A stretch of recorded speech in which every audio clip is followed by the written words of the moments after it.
Imagine for a moment that cancer is not your enemy, but a message, a deep voice from your soul calling for harmony, for balance, for remembrance of who you truly are. This is not an ordinary text.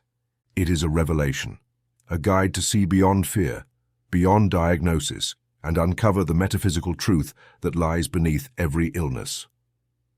Inspired by the timeless teachings of Emmet Fox, Decrees to Heal Cancer invites you to reprogram your mind, awaken the divine power within you, and speak decrees of spiritual authority to restore your body and your soul. Because healing is not about fighting. Healing is about remembering.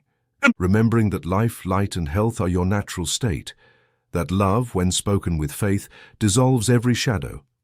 Prepare for an inner transformation where each word becomes a medicine for the soul, and where you will realize that true healing begins with your deepest thought. This is the beginning of your rebirth. Cancer, the soul's message decoding the code.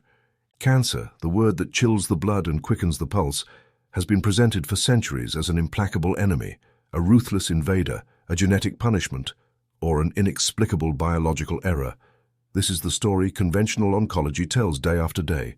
Cancer is chance, a meaningless accident, a purely physical battle to be fought with poisons, surgeries, and radiation.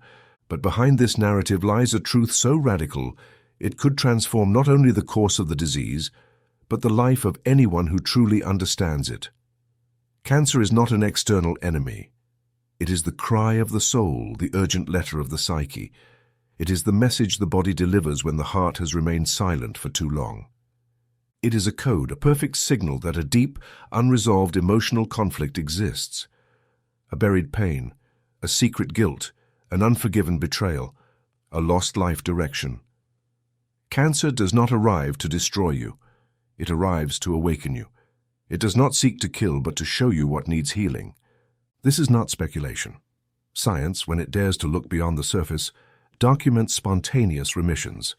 Patients considered hopeless, who, without conventional treatment, fully healed after resolving devastating emotional conflicts. The medical archives are filled with these silenced miracles. There are statistical correlations between specific traumas and types of cancer. Women developing breast tumors after affective ruptures or conflicts with motherhood. Men manifesting prostate cancer following crises of power or territory.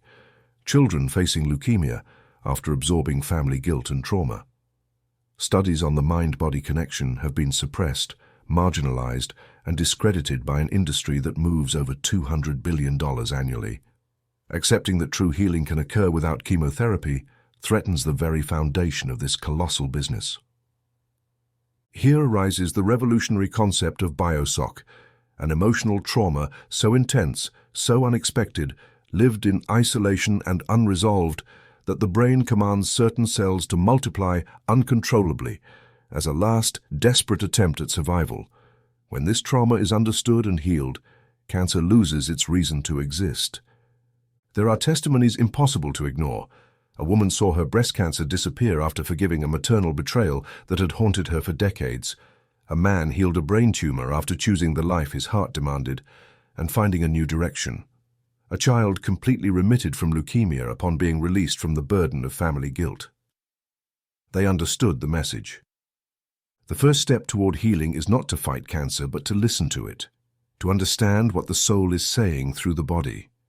This book is a guide to deciphering that message and embarking on the only true path to total healing.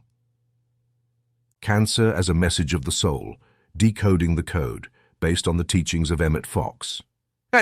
We have noticed that more than 80% of those who visit our channel are not subscribed. You can support this project by pressing the subscribe button and liking the video. Thank you for inspiring us to continue creating more and better content for you. Are you ready to transform your life? Chapter 1. The BioShock, How Trauma Creates Cancer. Cancer, that word that chills the blood, has for centuries been interpreted as a dark enemy, a blind invader, an inevitable sentence. Yet the truth, long hidden and relegated to the margins by interests and paradigms, reveals a radically different origin. Cancer is not punishment, chance, or a simple genetic error. Above all, it is an urgent message from the soul. It is the silent cry of an unresolved conflict, the physical translation of an emotional trauma so deep, so unexpected, and so isolated that it finds no other way to manifest but through the body. This is not speculation. It is the result of decades of rigorous research by Dr. Reich Gerd Hamer, a pioneer of new Germanic medicine and one of the most advanced studies in modern psychoneuroimmunology. Hamer discovered what he called the Dirk-Hamer syndrome, DHS, the original root of every cancer process. Every cancer, without exception, begins with a dramatic biological shock, an unexpected emotional event experienced in absolute solitude, unable to be shared, that simultaneously marks the mind, the brain, and a specific organ. In that instant, life changes forever. The process may appear invisible, yet it is astonishingly precise. First, the unexpected trauma occurs. It may be a betrayal, a financial collapse, devastating news, or an irreparable loss. Second, the brain enters survival mode. Unable to find a mental or emotional solution, it turns to the ancient language of biology. Third, a signal is sent to the corresponding organ, not randomly, but according to the type of conflict. Fourth, the cells of that organ begin to multiply uncontrollably as a biological emergency solution. The mind, unable to digest, express, eliminate, or survive the impact, transforms the problem into flesh, tissue, a tumor. This process unfolds in silence, often without immediate symptoms. The soul uses the body as a last resort to communicate what words, tears, or thoughts could not heal. But the master key, the supreme hope, lies in the precise identification of this trauma. A technique Hamer called the retrospective timeline. What does this technique entail? It is an act of deep honesty and inner courage. It involves mentally traveling backward month by month from the diagnosis 6, 12, even 24 months prior, seeking that moment when something happened that changed life forever. It is not just any event. It has 5 unmistakable characteristics. Dramatic. The emotional magnitude exceeds any ordinary experience. Unexpected, it arrives like lightning, unannounced, disrupting all balance. Experienced in isolation, it is not shared, expressed, or truly comforted by anyone. Seemingly unsolvable, the conflict lodged in the psyche appears beyond resolution. Persistent in the subconscious, the conscious mind may forget, minimize, or rationalize, but the body never forgets. Let me illustrate with concrete examples, more eloquent than any theory. Imagine a middle-aged businessman, proud of his work and family, who faces a devastating bankruptcy, unable to share the magnitude of his defeat, incapable of digesting the failure. Months later, he is diagnosed with colon cancer. In a deep session, when tracing the timeline, he recognizes that moment as the seed of the tumor. By consciously addressing the conflict, through forgiveness, processing, and releasing the burden, the body responds, and healing begins. Consider a woman who, after years of marriage, experiences a traumatic divorce. Her territory feels invaded, her sexuality wounded, her feminine worth questioned. She suffers in silence, without support or comfort. Months later, cervical cancer appears. By identifying the conflict, allowing the repressed emotion to surface, and reconciling with her story, the message becomes unnecessary, and the body returns to balance. Why does the body respond this way? Because biology always seeks survival. If a lion stalks, the heart races, adrenaline floods the blood. If the wound is emotional, the mind, which cannot distinguish between symbolic and physical reality, orders the organ to react. An indigestible conflict affects the digestive system. An attack on territory affects the skin, lungs, or genitals. Feeling powerless activates the prostate. Feeling devalued strikes the bones or blood. The body is not the enemy, it is a faithful messenger. To break this cycle, to initiate true healing, you must recognize and honor the message. The first liberating decree is simple but of immeasurable power. I identify the conflict my body is expressing. I choose to consciously resolve what my soul communicates. Speak these words aloud with full awareness. Write them down, repeat them, feel them. This is the beginning of the return. Do not deceive yourself. No medicine, no scalpel can replace the power of a consciousness that recognizes, assumes, and transforms. Cancer is a message, not a sentence. And when you listen, understand, and resolve the conflict, the body responds with miracles that conventional science barely dares to name. Now, an exercise in inner courage. Close your eyes, breathe deeply, and allow your memory to travel through the months before symptoms appeared. Ask yourself humbly, what happened to me that was so strong, so unexpected, so difficult to share? What emotion could I not express? And what pain did I silence? What situation felt unbearable? What message is my body bringing? What truth have I denied my heart? Do not fear looking at the past. Do not fear feeling the pain, because now you have the power to release it. Your body is wise. It does not seek to destroy you, but to save you. Disease is the ultimate language of the soul, the voice that cries for reconciliation, resolution, and a love that embraces even the deepest wound. Allow the message to reach your consciousness. Dare to listen and respond. Deciphered, cancer ceases to be a monster and becomes a teacher. You do not have to fight. You must understand. And in understanding, true healing begins. Let this be the start of your return to health, integrity, and a full life. I identify the conflict my body is expressing. I choose to consciously resolve what my soul communicates. Here begins your miracle. Chapter 2, Complete Dictionary of Diseases and Emotional Conflicts. Human beings seek certainty. We want clear answers. We want to understand. We want a map. That is why, when pain manifests in the body, the mind longs to comprehend the why, the purpose, the hidden origin.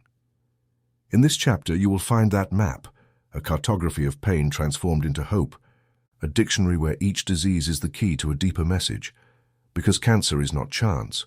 Each type has its root, its precise emotional conflict, its unheeded cry. The body never lies. Tumors do not appear randomly. They emerge exactly where the soul needs them to speak. The location of cancer is revelation, signaling with almost mathematical precision the type of conflict that must be healed. I invite you to dive fearlessly into this living dictionary. Breast cancer. The breast symbolizes nourishment, motherhood, and the nest. Breast cancer often points to a deep conflict related to the ability to care, protect, or be protected. It may originate from extreme worry about a child, fear for their life, unexpected separation, conflicts with one's own mother, feeling rejected, unloved, or incapable, or from an inability to nourish, care, or feel sufficient as a mother.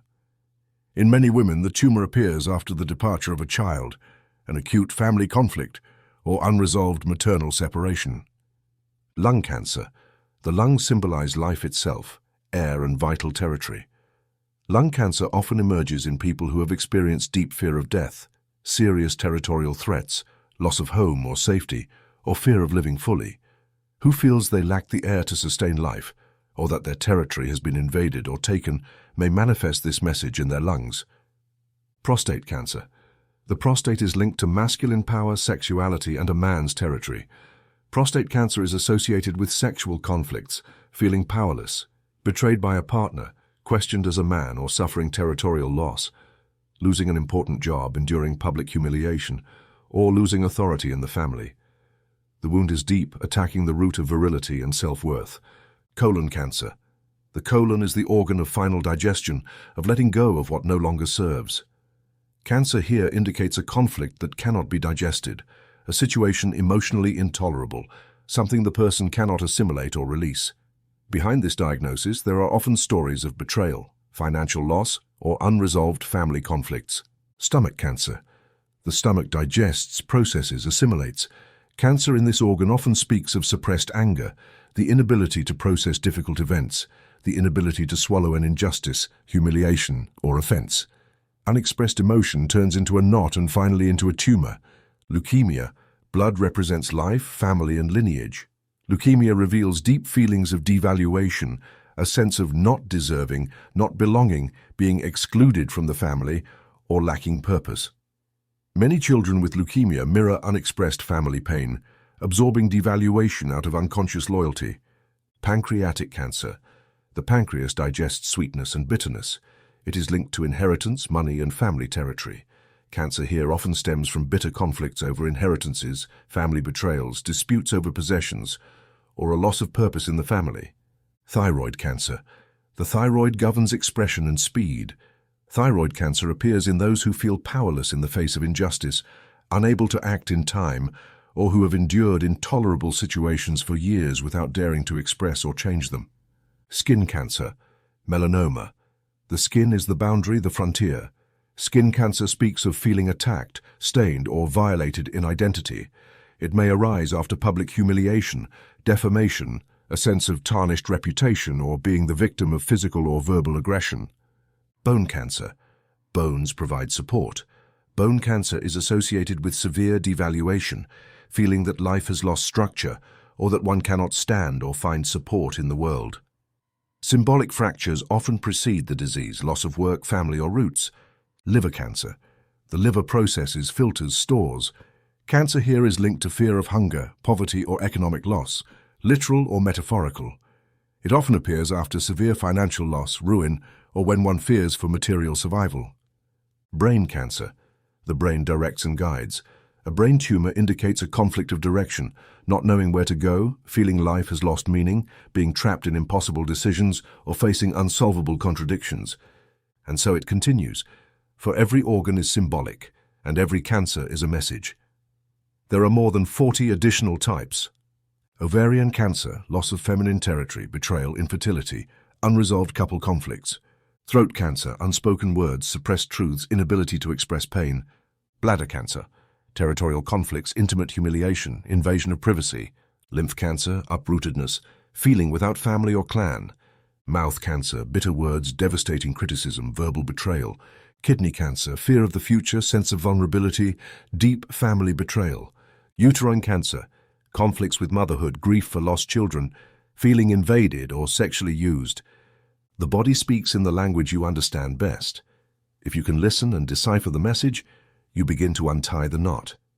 How do you identify the conflict in your case? I invite you to a simple meditation of profound honesty. Find a quiet place, close your eyes, and breathe slowly. Bring your awareness to the affected area, placing your hands there, and gently ask the tumor, the organ, what message are you bringing? What emotion, what story, what pain are you expressing on my behalf? Do not judge the answer. It may arrive as a memory, an image, a word, or an emotion. Accept the first thing that arises. It is the door. This path is not theoretical, it is experiential. Let me share testimonies of those who dared to listen and respond to their body's message. Marta, diagnosed with breast cancer, discovered her pain was guilt over an abortion she had shared with no one. By reconciling with her past and forgiving herself, the tumor began to shrink. Carlos, a successful businessman, developed colon cancer after a commercial betrayal by his brother. When he could digest the experience and heal the relationship, his health dramatically improved. Anna, with thyroid cancer, suffered years of abuse from her boss. Once she finally expressed and reported the situation, she regained her voice and thyroid function. Marcos, a child with leukemia, absorbed the pain of parents who did not communicate. Once the family began systemic therapy, the child improved within weeks. Lucia, with melanoma, carried the shame of public defamation. By forgiving her aggressors and restoring her dignity, her skin healed. This is real. Healing begins with the courage to listen to the message. You are not a victim of blind fate. You are the protagonist of a sacred story. Ask your body. Listen in silence. Begin to heal from the soul. Chapter 3. Regression to the original trauma. Cellular memory techniques. True healing never occurs only on the surface. When the body cries out through cancer, the soul demands more than patches or distractions. It demands truth. It demands root. It demands that the mind descend with courage and humility to the first instant where the pain anchored itself. This is why true medicine is the one that unties the knot at its origin. In this chapter, you will learn how to seek and find that moment, the primordial moment, the exact scene where the soul unknowingly chose to inscribe the conflict into the flesh. To do this, we use the power of the subconscious, the deep memory where nothing is forgotten, where everything is silently recorded. Dr. Joseph Murphy, who understood the language of the subconscious better than anyone, taught that the mind, when directed with firmness and faith, can travel to any moment in the past. Thus arises the guided regression along the timeline, an inner hypnotic journey, not to relive the pain, but to redeem it with light and consciousness. Close your eyes and breathe deeply. Imagine your life as a film reel. The present is here. The diagnosis is here, but your mind can rewind month by month, year by year, without rush, without forcing memories, allowing the subconscious to reveal, like in a movie, the scenes you need to see. Ask yourself gently, Where did this really begin? What did I feel? What did I experience? What could I not process? Sometimes the conscious mind resists. The original trauma may seem small or even ridiculous to adult eyes. It does not matter what seems insignificant to an adult. For a child or a vulnerable soul, it can be devastating. One word, one betrayal, one loss, one unshared fear, just an instant is enough for biology to write its code. To go deeper, practice the dialogue with the organ. Sit in silence. Place your hands lovingly over the affected area. Feel its warmth, its presence, its energy. Ask the question softly, as if speaking to a dear friend. When did this begin? What do you want to tell me? Do not expect a logical answer. It may come as a sensation, an image, a sudden emotion, or even internal words. Trust the first impression. The body never lies. Remember, every cell in your body is a living archive. It stores the complete memory of all experiences, repressed and lived. When you access this information, you release what was frozen, allowing the flow of life to return. Another essential tool is automatic trauma writing. For 20 minutes a day, take paper and pen. Do not censor, do not correct, just write, allowing the hand to reveal what the mind hides. You can start with phrases such as, "What I never said, what I could not feel, what still hurts me." Let the ink reveal what the heart has held. Often in the midst of disconnected phrases, truth flashes like lightning. Do not reject it. Embrace it. If you wish to be even more precise, use SOP visualization. Close your eyes and imagine rewinding first to the moment just before the diagnosis. Observe how you felt, what your life was like. Then go back 6 months, 12 months. At each stage, ask, what devastating, unexpected, dramatic event happened here that I could not resolve? What emotion remained trapped, unspoken, unwept, unshared? What part of me was hurt, rejected, overwhelmed, or suppressed? What do I need to heal inside me, not just in my body? Tears, resistance, anger, or shame may arise. Do not stop. Every emerging emotion is released energy, unlocked memory, deep medicine. Healing does not come by denying the past, but by embracing, understanding, and releasing it. Let me share 3 stories of successful regression, where honesty and practice opened the doors to miracles. Elena, a young mother diagnosed with ovarian cancer, used guided regression and discovered through tears the pain of her mother's sudden death. She had never cried or spoken. Years of suppressed grief had lodged in her womb. By expressing, forgiving, and honoring her pain, the tumor began to disappear, and life blossomed again. Luis, a successful executive, faced aggressive stomach cancer. During the organ dialogue practice, unexpressed rage emerged after public humiliation by his boss. The stomach, the organ of dignity, could not digest the offense. When Luis expressed, wrote about, and forgave the scene, his health improved noticeably, and medical tests showed tumor reduction. Maria, with leukemia, discovered in weeks of automatic writing a constant refrain. "I am not worthy. I do not belong. I do not deserve to live." These phrases stemmed from a childhood of family disdain and rejection. By embracing her inner child and repeating affirmations of love and belonging, her blood values began to normalize. The conflict of devaluation, once illuminated and healed, lost its hold over her biology. Remember, the body manifests only what the mind and soul cannot process. Cellular memory is alive and responds to conscious intention. What you can remember, you can heal. Choose today to begin your own inner journey. Practice regression, dialogue with your organ, write fearlessly, visualize the SOP, and answer the 5 key questions. There in the depths, you will find not death, but the seed of your rebirth.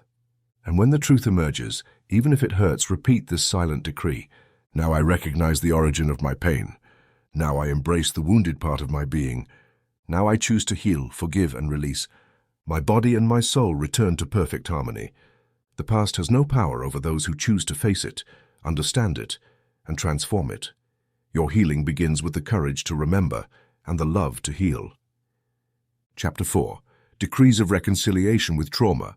The power of the spoken word, when pronounced with conscious intention, is not mere sound. It is creation, it is decree, it is the seed of a new reality. The entire universe was made by the word, and your body, as a living part of that creation always responds to what you decree. Just as a cursed word can bring illness, a redemptive word can heal.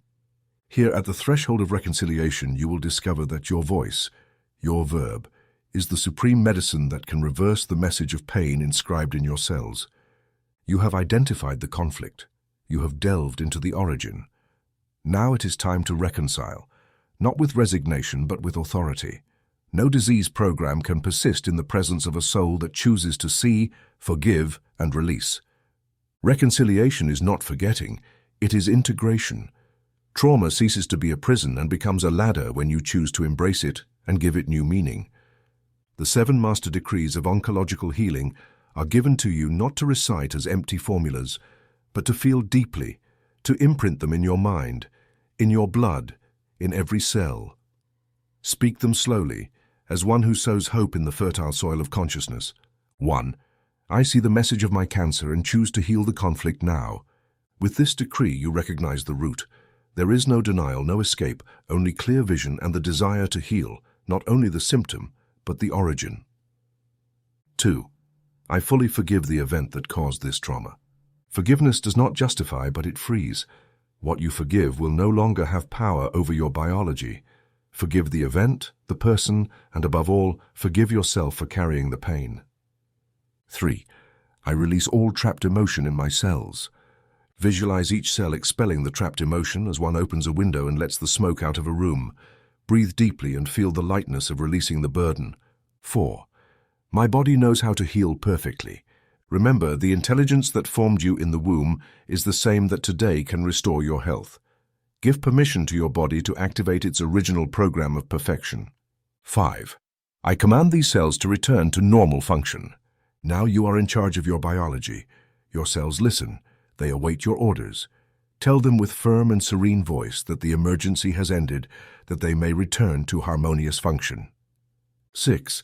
The conflict is resolved. I no longer need this message. Declare the end of the inner war. The body does not create unnecessary symptoms.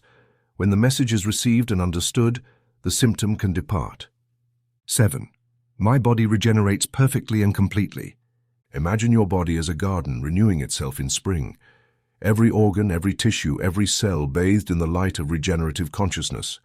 Now perform the cellular forgiveness ritual. For 7 days, dedicate a few minutes to systematically forgiving every person, event, and circumstance related to the trauma. Sit in silence, place your hands over the affected area, and speak softly as in an intimate prayer. I forgive you, Mother, for what happened. I forgive myself for remaining silent. I forgive the betrayal, the loss, the shame. Each day a layer of pain dissolves.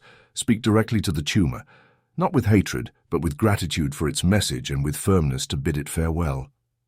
The letter to cancer is a powerful tool.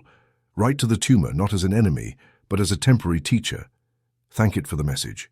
Explain that you have understood and resolved the conflict. Command it with love and authority to dissolve and release its energy. When you finish the letter, burn it as a symbol of transformation or keep it as testimony of your rebirth. Practice verbal saturation. Record personalized decrees in your voice, adapted to your story, your type of cancer, your conflict. Listen to them 2 hours daily, especially before sleep and upon waking. Let the ever-awake subconscious imprint the new truth you have chosen into your biology. Life, health, total reconciliation. This is not theory, it is living power. Let me share 3 eloquent testimonies. Raoul, diagnosed with liver cancer, wrote his letter to the tumor after discovering ancestral fear of financial ruin. Every night for a week, he read his letter and forgave his father, himself, and life for past shortages. At the end, his health improved, liver values normalized, and the tumor, according to imaging, decreased in less than 2 months. Sophia, with skin cancer, used the decrees while looking in the mirror, blessing her skin and giving thanks for the lessons learned from public defamation. Consistent practice, together with the forgiveness ritual, brought healing and the gradual disappearance of the lesions. Martin, a young boy with leukemia, recorded his voice affirming worth and belonging. He listened to his decrees each night while his mother embraced him and repeated with him, "You deserve to live. Your life is precious." After 3 months, doctors reported complete remission against all odds. The word creates, the word heals. Repeat, record, listen, live your decrees. Do not give in to the skepticism of a mind conditioned to fatalism. Cancer is a message, not a sentence. Conscious reconciliation is the master key to regeneration. Make your voice the channel of the miracle. Declare, forgive, release. Your body will respond with the same fidelity that accompanied you in pain. Now, let it accompany you in healing. I see the message of my cancer and choose to heal the conflict now. My body regenerates perfectly and completely. Amen. Chapter 5. Breast Cancer, the Conflict of the Nest. When a woman hears the words cancer and breast in the same sentence, the entire world seems to stop. But it is not the disease that halts the flow of life. It is the cry of the soul that longs to be heard. Breast cancer is not the enemy. Above all, it is the most urgent and intimate message of the female heart, the universal symbol of love, protection, and unresolved pain within the nest. The breast is the nest made visible. It nourishes, embraces, comforts. Therefore, when conflict touches the nest, biology inscribes it in the breast. But not every conflict, only those that breach the defenses, wounding the deepest layers of maternal instinct or the yearning to be loved and nurtured. Observe the mystery. In right-handed women, the left breast usually relates to children and family, while the right relates to a partner and other affectionate bonds. In left-handed women, the meaning reverses. Why? Because the body obeys the profound logic of the unconscious, where each side has its own language, story, and recipient. 5 conflicts most commonly precede breast cancer. 1. Extreme worry for a child in danger. Mothers who have faced real or imagined threats to their child's life, who have felt the panic of potentially losing them, unable to protect them, or witnessing them suffer from illness, addiction, accidents, or distance. Fear settles, the body responds. The breast cries for the danger to the nest. 2. Severe conflict with one's own mother. The mother-daughter wound is deep and ancient. Feeling unloved, unseen, rejected, or subjected to impossible demands creates tension engraved in the chest. Often the conflict involves suppressed anger, unspoken words, or forgiveness never offered. 3. Dramatic loss of the nest a child leaves. Divorce, the departure of a child, divorce, the death of a loved one, an empty nest. All are forms of mourning. The woman feels her home collapsing, her family dispersing, her role as mother and caregiver losing meaning. The chest, which harbored the nest, responds with pain. 4. Inability to protect or nurture.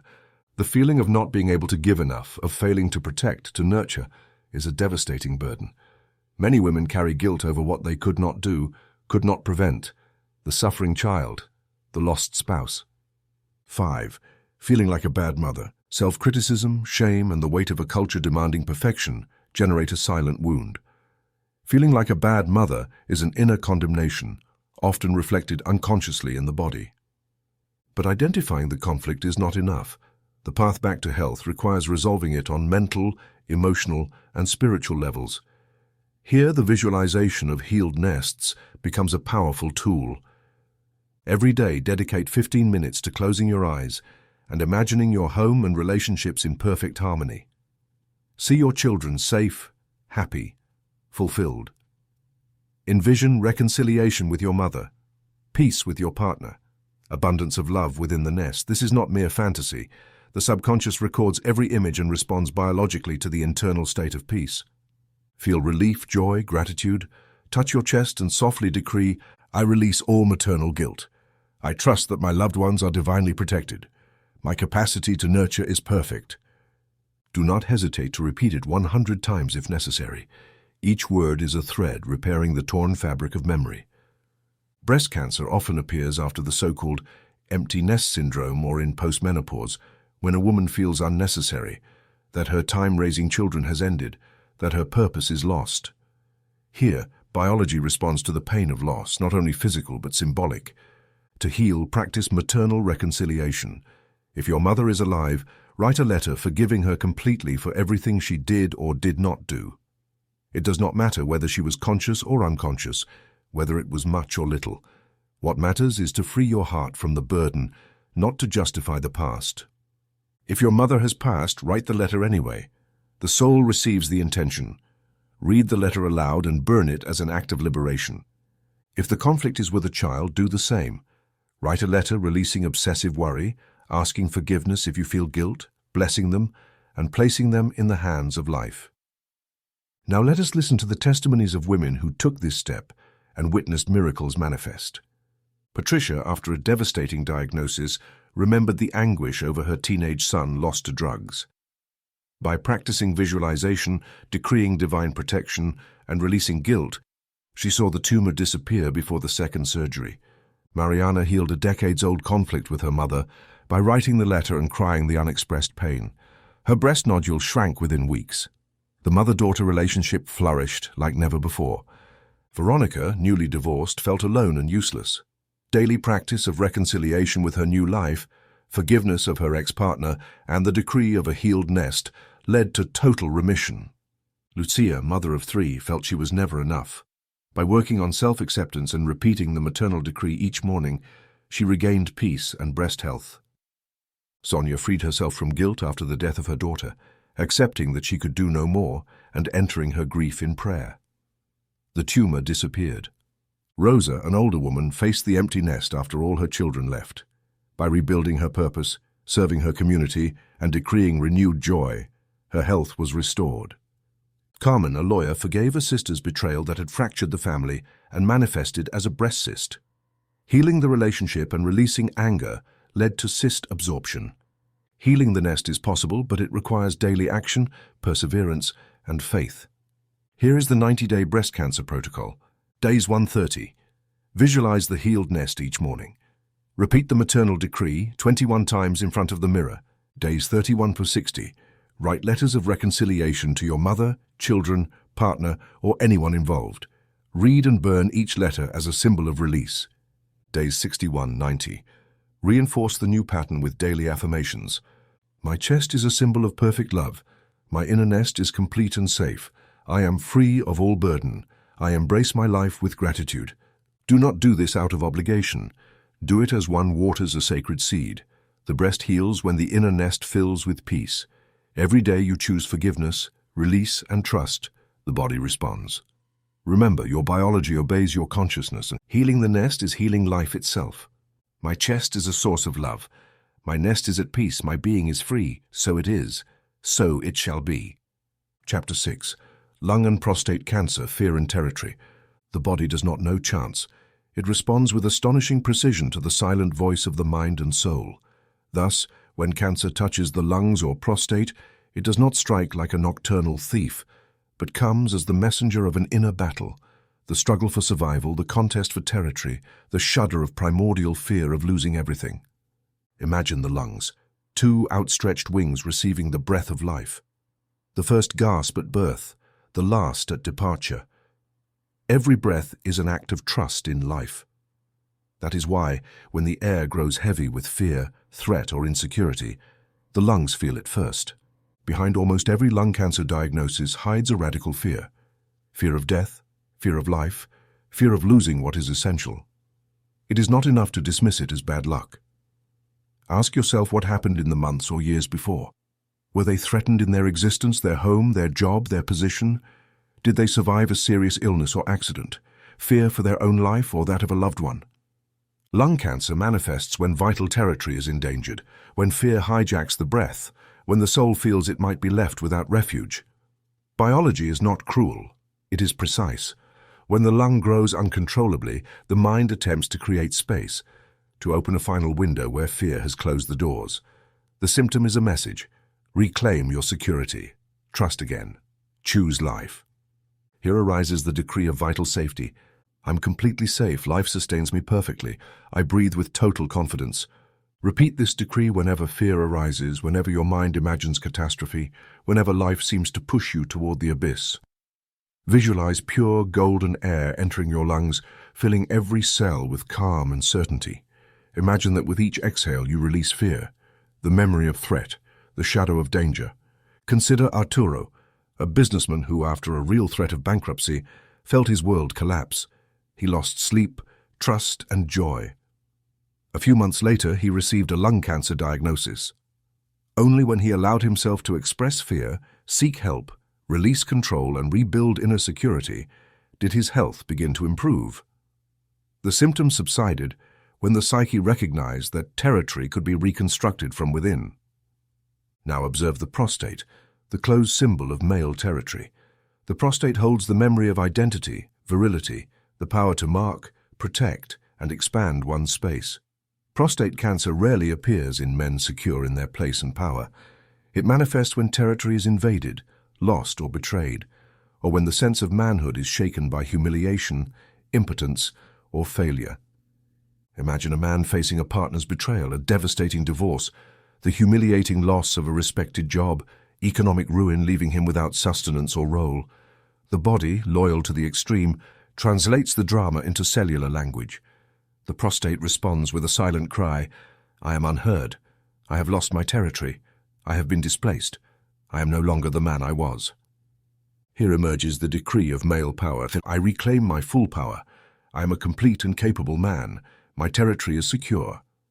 Repeat this decree with strength, back straight, feet firmly on the ground. Feel it resonate in every cell until the subconscious mind accepts it as truth. Support this process with territorial reclamation each morning. Close your eyes and imagine your territory, your home, your work, your relationships, your body, fully secure and protected. Visualize a strong, warm light surrounding everything that belongs to you. See your name shining on the door of your life. Breathe deeply and decree, "Nothing and no one can take my place. I am the owner of my space. I reclaim my authority."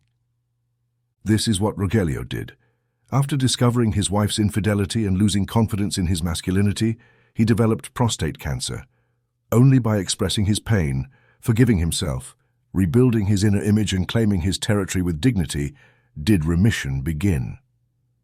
The symptom diminished as his power returned from within, not from outside. These are not isolated cases, but examples of a universal principle. Cancer is not revenge or punishment. It is a biological survival code, an alarm demanding resolution of deep emotional conflict. To walk the path of healing, follow this 12-week protocol. Weeks 1-4, practice daily visualization of safety or male power according to your case. Repeat the vital or male decree upon waking and before sleeping. Weeks 5 and 8, write your story. Describe events perceived as threats, betrayals, or losses of territory. Release associated emotions. Cry, shout, forgive, and give thanks. Do this alone or with a trusted helper. Weeks 9-12. Reconcile with your story. Acknowledge your right to be safe, to recover what was lost, to redefine your life from freedom, not fear. Celebrate every small advance, every day without fear, every recovered breath. Every deep inhale is victory.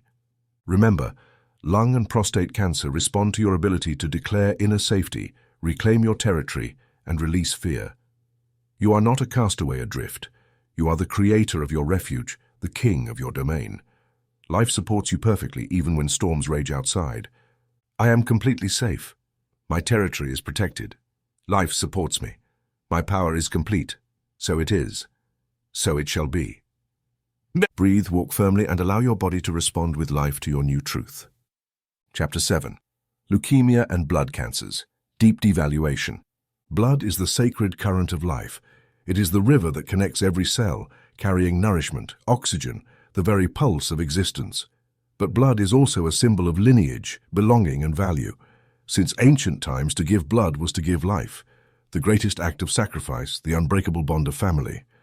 That is why when cancer touches the blood, when leukemia strikes, what is being shouted in the silence of the body is an inner truth. I do not feel worthy of living. I cannot find my place. I do not feel my value. Leukemia and in general, blood cancers never appear without reason. They always carry a background story of deep devaluation, a conflict that strikes at the root of identity. It is not about feeling sad occasionally, but carrying, often from childhood, the devastating belief of being unworthy, undeserving, or less than others. It is the pain of those who have experienced rejection, constant comparison, exclusion, relentless judgment, or the shame of belonging to a broken or silent family. What wounds open this door? Severe childhood abuse, parental abandonment, growing up in an environment where love was conditional, the cold gaze of parents unable to affirm, "You are valuable simply for existing." Destructive sibling comparisons, where one is brilliant and the other the black sheep, deep family shame, secrets, inherited guilt. This is poisoned blood, saturated with sorrow and blame. In childhood leukemia, this pattern is even more heartbreaking. The pure, sensitive child absorbs the severe parental conflicts as their own. They carry unprocessed emotions of mother and father, consciously seeking to save the family through the sacrifice of their own blood. It is the greatest love, but also the most misunderstood. Faced with this abyss, biology responds with an emergency code, the chaotic proliferation of white blood cells, as if the body were trying to find its place, its defense, its voice. But healing does not come through struggle. It comes from reconnecting with lost value. The first step is to plant in consciousness the decree of inherent worth. I am valuable simply for existing. My life has divine purpose. I fully deserve to be here. Pronounced each morning and night, this phrase is not mere comfort. It is an act of power, a seed planted in the fertile soil of the subconscious. With every repetition, a drop of dignity returns to the blood. A fiber of belonging reconnects the broken fabric of life. Rebuilding value does not happen in a day. A daily exercise as vital as breathing is necessary, the technique of value reconstruction. Each day, sit in silence and make a list of 20 qualities, achievements, talents, even small gestures that belong to you. At first, the mind may resist, saying, "I have nothing good, I am worthless, I am useless." Do not believe it. The mind repeats what it heard, not what you are. Read the list aloud in front of a mirror. Do it as one feeds a hungry soul. Repeat until your voice trembles, until resistance softens, until some part of you begins to believe that you are truly worthy. Yet there is a deeper wound that only love can heal, the inner child. Introduce the inner child healing practice. Close your eyes and mentally travel to the moment of original devaluation. Find the child you once were. Look into their eyes, embrace them, and say what they needed to hear. You are valuable. No one has the right to take your light. I love you. I protect you. You no longer need to carry guilt. You no longer need to sacrifice yourself for anyone. You can live. You can be happy. There is no ritual more powerful than the reunion with lost innocence. Practice it whenever sadness or shame arises. Repeat until the child smiles, until you can feel their hand in yours. Now consider some real testimonies. Gabriel, an 8-year-old boy diagnosed with leukemia after years of family conflict and silence. When his parents acknowledged their emotional responsibility, sought help, processed their own grief, and freed their son from carrying family pain, remission came unexpectedly. Eleanor, a young adult scarred by abuse and constant comparison with a successful sister, only when she could forgive herself, embrace her inner child, and rebuild her self-esteem did she experience profound and lasting improvement. Francisco, a man who grew under the shadow of an absent father and a cold mother, discovered that his disease was the cry of an unrecognized life. Visualization and the decree of worth allowed him to experience peace and renewal. There is no magic, there is awareness. Accompany each step with the visualization of golden blood. Close your eyes and imagine your blood as a river of golden light flowing, cleansing, nourishing, proclaiming your worth in every cell. Visualize the current carrying the message, I am valuable, I deserve, I belong. Feel the blood renew itself, feel life blossom. The 60-day protocol is simple but unbreakable. Every morning and night, repeat the decree of worth and visualize golden blood. Each day, practice the list of qualities and achievements aloud. 3 times a week, perform the inner child healing practice. Slowly, the consciousness of value penetrates the marrow, the blood, life itself. The lie of devaluation dissolves, and the body responds with its silent miracle. I am valuable, my life matters, my blood is sacred and perfect, so it is, so it shall be. Chapter 8. Spontaneous remission, merely inexplicable cases. The mystery of healing does not reside in chance, but in consciousness. Throughout all time, medicine has witnessed cases of spontaneous remission, stories that defy dogma, that perplex the honest physician, and unsettle the scientist bound to mechanistic reasoning. Brain tumors dissolved, metastases vanished, leukemias reversed completely. Solid evidence, documented, verified, astonishing. Yet an uncomfortable constant unites them. Medicine calls them miracles, anomalies, diagnostic errors. Few accept the true cause because doing so implies a revolution, the creative power of the soul over matter. In hospital archives, in hallways where hope seems forbidden, lie the files of patients who broke the rules. These are not fairy tales or urban legends. They are real lives, recorded, studied, analyzed, yet silenced. Why? Because each case threatens the mechanistic worldview, the industry profiting from illness, the system that reduces human beings to mere gears without will. But within each story beats the truth. Cancer can disappear without medical intervention when the original cause, the root emotional conflict, is resolved deep within the soul. The cell, always faithful to the unconscious program, only needs a new instruction: forgiveness, acceptance, awakening. Consider the paradigm case of Marina, a woman diagnosed with terminal ovarian cancer. Doctors gave her 3 months to live. Marina knew her body had been the vessel of unspeakable pain, childhood betrayal and abuse, a secret buried and never healed. One day, in the solitude of her soul, she decided to face the horror. She wept, remembered, dared to forgive her abuser, not for him, but to release the toxic burden within. Hatred transformed into compassion, guilt into acceptance. 3 months later, the tumor had completely disappeared. Medical scans were irrefutable. The remission was labeled inexplicable, yet the truth shone brightly.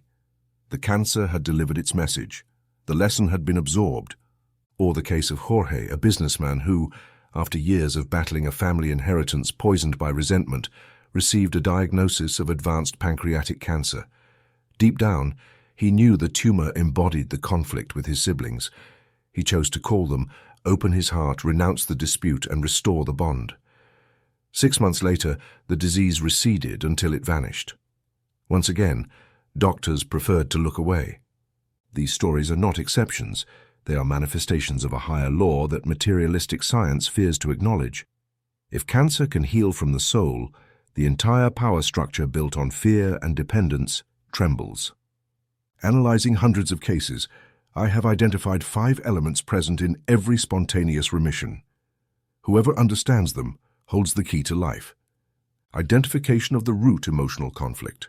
True healing is impossible without facing the pain, naming the wound, and recognizing the exact moment the soul fractured. Conscious decision to heal. The patient ceases to be a victim, takes the helm of their life, commits to the process, and dares to believe that cure is possible. Complete radical forgiveness. Chains of the past are released, resentment dissipates, the soul's ultimate innocence is recognized. Forgiveness is not forgetting, it is total liberation. Dramatic shift in consciousness. The person experiences inner transformation, abandons destructive patterns, adopts an elevated vision, and discovers a purpose greater than suffering, connection with a higher life purpose. Upon rediscovering meaning, vital energy returns, the body responds, and biology obeys the new mandate. Official medicine cannot admit it, but suppressed statistics reveal the truth. The real percentage of spontaneous remissions is far higher than reported. For every published case, dozens remain hidden, ignored, invisible to the system. Fear of losing power, dismantling a multi-billion-dollar industry, or abandoning the paradigm of the powerless patient sustains this conspiracy of silence. The conscious remission protocol born from these cases is as follows. Days 1 to 30. Identify the original trauma. Use retrospective timelines, automatic writing, silent meditation asking, what unresolved pain created this symptom? Make the conflict visible. Write it, share it, accept it without judgment. Days 31 to 60, decide to heal. Affirm daily, I choose to heal. I reclaim my power. Begin radical forgiveness. List people, events, and emotions that must be released. Forgive, even if it hurts. This is supreme medicine. Days 61 to 90. Change your consciousness. Read remission stories. Feed your mind with new beliefs. Repeat life-affirming decrees. Discover or rediscover your higher purpose. Why live? What meaning lies behind the pain? Take corrective actions in practical life. Break toxic cycles. Create healthy bonds. Honor your truth. This path, though it does not replace medical treatment, is the foundation of all true healing. The cell obeys the soul. Matter follows consciousness. Listen to the message of the healed. I was not healed by an external miracle. I was healed because I dared to face my pain and transform it into light. Let these words be a seed in your heart. Spontaneous remission is not an anomaly. It is the natural language of the spirit when mind and soul make peace. So it is, so it shall be. Chapter 9. Why oncology ignores the mind-body connection. Nothing provokes greater resistance among the guardians of medical orthodoxy than the simple suggestion that the mind, emotion, and spirit have something to do with the origin and resolution of cancer. Why is a truth so evident, proven by millennia of human experience and the honest observation of compassionate physicians, systematically denied, ridiculed, or even persecuted? The answer is not simple, but neither is it hidden. Behind the curtain of official medicine pulses a massive economic, political, and dogmatic network that relies on the sick to perpetuate itself. Admitting the mind-body connection in cancer would not only dismantle the mechanistic paradigm sustaining modern medical science, the idea that the body is a machine separate from consciousness, composed of interchangeable parts and automatic processes, where one symptom is countered with another, but it would also topple the economic structure of an industry generating over $200 billion annually from physical treatments, surgery, chemotherapy, radiotherapy, and cutting-edge drugs. This is not conspiracy theory. It is the cold observation of how incentives move. What happens when a doctor or researcher dares to suggest, demonstrate, or scientifically document that cancer may have an emotional origin? They are marginalized, defunded, ridiculed, or in extreme cases, persecuted. The paradigm case is Dr. Reitgerd Hamer. After the tragic death of his son and his own cancer diagnosis, he discovered an inescapable pattern. Every patient had a deep, recent emotional trauma directly related to the affected organ. He called it German New Medicine.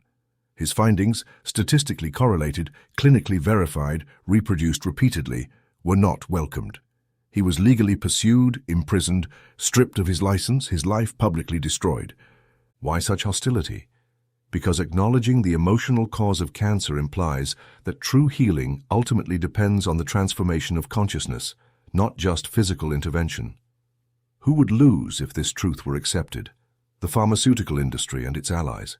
It is not just treatments generating billions. It is a system of commissions, incentives for oncologists prescribing certain drugs, laboratories financing research and conferences in exchange for loyalty, hospitals surviving on chemotherapy billing. Hidden statistics reveal a troubling reality. The 5-year cure rate for chemotherapy is far lower than publicized. Numbers are manipulated, spontaneous remissions excluded, relapses recorded as new cancers. The uncomfortable truth: the system cannot afford the humility to recognize that human consciousness, the soul, has the final word over disease and health. In the halls of holistic medicine, where doctors and oncologists converse away from institutional ears, the confession is whispered but widely known. Yes, I see the impact of emotion on my patients. Yes, I have witnessed healings that science cannot explain. Yes, I believe the mind can heal the body, but I cannot say it publicly. I would lose my job, my reputation, my livelihood. And so the truth remains captive in fear. Science, when stripped of arrogance, is a path towards truth, but when it serves profit and domination, it becomes the most sophisticated prison. The mechanistic dogma, the belief that the body is only matter, is the new myth sustaining blind faith in physical treatment, in medicine, in cutting and burning. Yet the voices daring to look beyond are silenced, not for lack of evidence, but by the power of interests too vast to challenge. For this reason, here and now, I give you the decree of medical autonomy. I reclaim my full power over my health. I consider all options. I choose my path to healing. This book does not propose rejecting conventional medicine, nor does it deny the value of scientific advances. But it does demand the freedom and duty to integrate, to seek the emotional and spiritual root, and never to blindly delegate the power over your life to those who, even with the best intentions, see only part of the human being. Healing is a complete work, body, mind, and soul. Cancer is not an enemy, it is a message. Do not settle for silencing the alarm. Seek the origin of the fire. Speak with open-minded doctors. Seek dialogue. Demand respect for your intuition. Ask for evidence. Consult multiple opinions, but never surrender your will. Let fear not be the advisor. Let money not dictate truth. Let faith in life, in the power of consciousness, be the foundation of your path. and let the story of Dr. Hamer and so many others serve as both warning and hope. Truth does not die. Consciousness advances even if ignorance tries to bury it. The last word always belongs to the awakened soul. Chapter 10.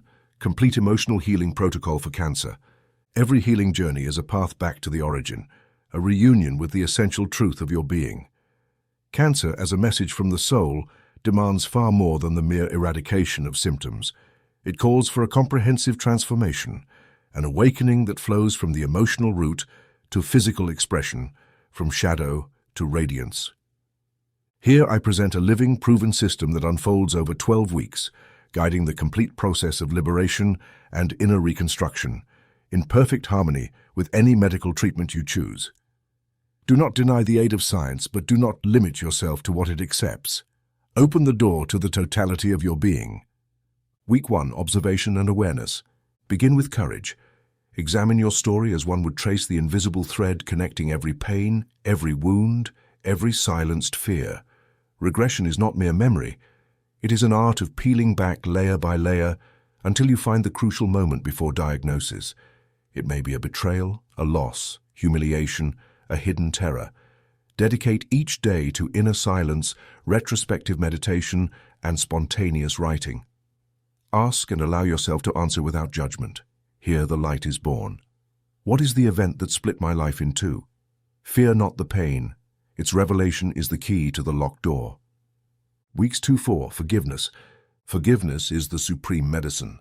Healing is not complete without the balm of radical forgiveness. Forgive the aggressor, the absent, the circumstance, yourself. Approach it methodically, not with resignation. Dedicate 20 minutes each day with emotion and devotion. I forgive this event completely and absolutely. I free my heart. I release the binding. Forgiveness does not justify the unjust, but it frees the soul from the prison of resentment. Cry, shout, write letters that will never be sent. Flesh and blood need the tangible act. Inner liberation produces biochemical signals that instruct the cells to heal. Weeks 5-6. Decrees and affirmations. Your words become power. Take a short, affirmative, specific decree and repeat it 300 times daily. This is not obsession. It is imprinting, divine hammering on the anvil of the subconscious. Use formulas such as, "My body knows how to heal." Each cell returns to perfection. The conflict is resolved. Speak it aloud, in front of a mirror, upon waking, before sleep, while walking. Record your voice and listen during sleep. The subconscious, a neutral giant, does not distinguish between reality and decree. It obeys what it hears repeatedly.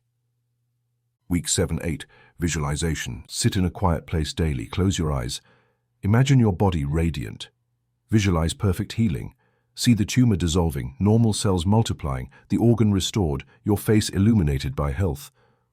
Witness the future moment where you receive the news. You are healthy. Feel the joy, gratitude, and lightness in your body. Maintain this image for 30 minutes. Make it real, vivid, sensory. The mind is the architect, the body is the work. Weeks 9-10, Corrective Action. Internal work alone is not enough.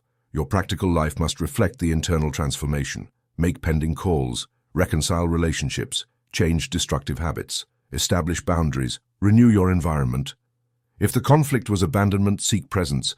If humiliation, affirm dignity. If betrayal, cultivate trust. These acts are not symbolic. They seal internal healing. Weeks 11-12, Integration. Celebrate the changes, feel the improvement in your being. Plan your post-healing life. The disease was a teacher, but it is not your identity. Live as one reborn. Maintain your new consciousness. Do not return to old patterns. Do not reopen wounds. Live in the present in gratitude. Share your testimony. Help others in their process. Daily routine throughout the 12 weeks and morning decrees, 15 minutes. Upon opening your eyes, speak aloud specific affirmations. Feel their truth. Cell communication, 10 minutes. Place hands over affected areas. Visualize light. Speak lovingly to your cells. Thank you for your effort. Your message is no longer needed. I order complete restoration. Healing visualization, 20 minutes. Imagine health, peace, integrity. Gratitude writing, 10 minutes. List 5 reasons to be grateful daily. Focus on what works, the small improvements, the life pulsing within you. Evening decrees, 10 minutes. Close the day by imprinting healing commands in your subconscious. Let sleep work for you.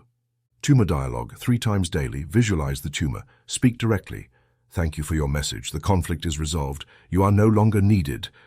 I order your complete dissolution. Do not hate, fear, or fight. Speak, understand, release. I offer 100 specific decrees, a living library of words of power, adapted to each cancer type and conflict. Use what resonates, personalize, combine, make them flesh. I choose to heal the wound of abandonment. I deserve to belong. I release unexpressed anger. My stomach regenerates. I forgive ancestral pain. My blood is new life. I am absolute value. My liver releases fear. My chest is a safe refuge. Every cell responds to love. The miracle is within me, conscious and acting from the soul. Do not be halted by doubt, nor let haste frustrate the process.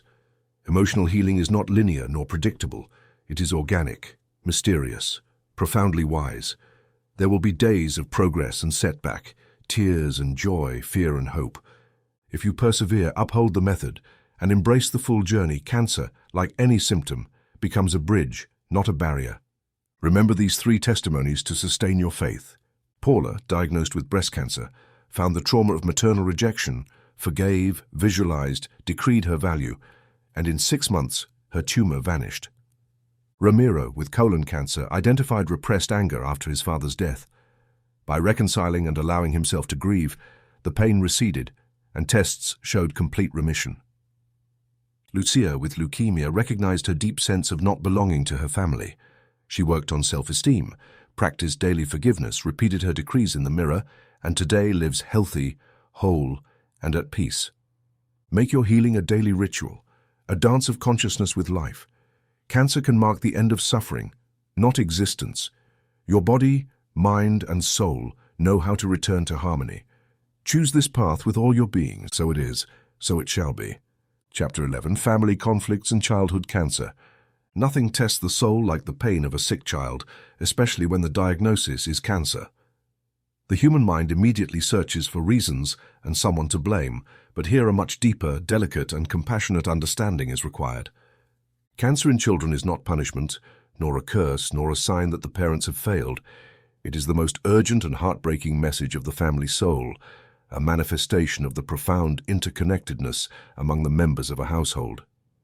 A young child, especially before the age of 7, lives in a state of emotional fusion with their environment. They have not yet developed a separate sense of self. They feel what the mother feels, absorb the father's fears, internalize the anxieties, silences, and hopes of everyone in the house. They are a living sponge of the emotional atmosphere. Thus, when unresolved griefs, hidden violence, unspoken resentments, or marital crises occur, the little one unconsciously takes on the weight of these emotions.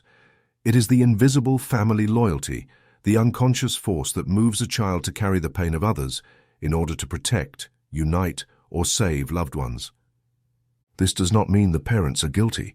Guilt is a trap as destructive as the disease itself. No one ever makes a child sick consciously, yet it is possible to understand that unconscious processes, family secrets, and repressed emotions create an energetic field that the child may reflect in their body. Childhood leukemia, for example, often arises in families with intense internal struggles, tumultuous divorces, ungrieved losses, unspoken domestic violence, emotions that are felt even if not articulated. The child, in their infinite love, absorbs this tension as a desperate attempt to hold the parents together, to prevent the family from collapsing, to bring awareness to what cannot be faced. The first step is compassionate recognition. Observe the pain without evasion. Accept that the child may be expressing suffering that does not originate from them, but from the family structure. Honesty and humility are the beginning of liberation. Adults must assume their own emotional responsibility, explore their own traumas, and allow themselves to feel and express their wounds. When parents heal their conflicts, the child unconsciously receives permission to release the disease. Systemic family healing technique. Each night or at a moment of calm, parents sit together in the presence of the child, awake or asleep, and speak aloud. I release my child from carrying our conflicts. We assume our emotional responsibility. They are free to be completely healthy. We nourish their life, their innocence, their joy. We allow them to be a child, not the bearer of our burdens. This act is neither magic nor superstition. It is a powerful vibrational command, a decree reaching both the child's subconscious and the family field. It can be accompanied by a hug, a gentle touch, or sincere tears. If there are serious issues, violence, abandonment, ungrieved losses, it is essential to seek professional and spiritual support, as the disease is demanding a true transformation in family dynamics. Many testimonies move the soul. A child with a brain tumor went into remission after their parents, estranged for years, chose to reconcile, speak openly about their divorce, and release the child from the unconscious duty of uniting them. A girl with leukemia healed after her mother processed the grief of a never-mourned abortion and could finally speak to her daughter about the sister who had passed. In both cases, healing was not immediate, but it was radical and profound. Conscious love replaced tension, truth replaced secrecy, freedom replaced sacrifice. Family healing protocol. This protocol is founded on assuming full responsibility for the emotional environment surrounding the child. What does this mean? Speak honestly about problems without burdening the child with unnecessary details or anxieties, yet without denying or hiding the pain. Practice forgiveness among adults. Express love openly. Seek reconciliation when possible. Above all, stop using the child as a bond or guarantee of family unity. Each night, in addition to the release decree, parents can visualize their child enveloped in golden light, free, laughing, playing, simply being a child. Absolute compassion must guide this process. There is no room for reproach or self-punishment. Childhood cancer is a silent alarm, something unspoken, ungrieved, unresolved. It asks to be seen and healed through the conscious love of adults. The greatest act of parental love is to free the child from this invisible burden, allow them to live their own life, and release them from being the guardian of others' pain. Let this chapter be both balm and awakening. If illness has visited a child in your life, do not fear looking inward. You are not alone. Healing is possible. Love is greater than any diagnosis. Families can be reborn if truth and reconciliation are allowed. Let the child be a child. Let pain become learning. Let life triumph in every home over the shadow. So it is, so it shall be. Chapter 12. Living without fear. Emotional prevention of cancer. Life begins when fear ends. This truth shines simply and luminously over the health of the body and the destiny of the soul. If you have come this far, you can no longer ignore the central secret. Cancer, like all disease, is a message from the soul, and the supreme antidote is a life lived in awareness, without fear, with an open heart. True prevention of cancer does not lie only in a perfect diet or strict exercise. These things help, yes, but the root is deeper, in the invisible terrain of emotions and thoughts. The body is a reflection of the mind. Health is the consequence of a peaceful soul. What use is a long life if it is tinged with resentment, fear, and unspoken secrets? What use is avoiding a diagnosis if each day is a race against yourself? The art of living without fear is, above all, the art of knowing oneself, reconciling with the past, and embracing the present with gratitude and trust. Here are the 10 fundamental principles for an anti-cancer life. They are not magical formulas, but spiritual habits that forge true immunity. Process your traumas immediately. Do not allow conflicts to remain unresolved. Unspoken, ungrieved experiences become somatized. Make forgiveness a daily practice. The body records what the soul does not release. Express your emotions authentically. Do not swallow anger, hide your tears, or disguise your pain. Repressed emotions seek an outlet and often manifest as symptoms. Speak, cry, write, dance, pray. Release what you carry within. Establish healthy boundaries. Resentment grows where self-love ends. Learn to say no clearly, and yes with joy. Your body belongs to you. Protecting your emotional space protects your physical health. Forgive quickly. Resentment is acid to the blood, slow poison to the cells. Forgive others, forgive yourself. Remember, forgiveness does not absolve the other. It frees you. Communicate openly. Toxic secrets sicken anybody. Speak the truth, even when it hurts. Honesty is the best preventive medicine. Seek support in crisis. Isolation is a breeding ground for disease. Sharing pain divides it. Sharing joy multiplies it. Do not face storms alone. There are hands ready, heart's willing. Connect with a life purpose. Life without meaning wilts. Find your reason to awaken each morning, even if small. The soul needs direction. Purpose strengthens the immune system more than any supplement. Practice daily gratitude. Complaints are doors to deterioration. Gratitude is a seed of regeneration. List your blessings. Give thanks to your body, your story, even to difficulties. They have shaped you. Maintain nourishing relationships. Surround yourself with those who uplift, who celebrate your growth.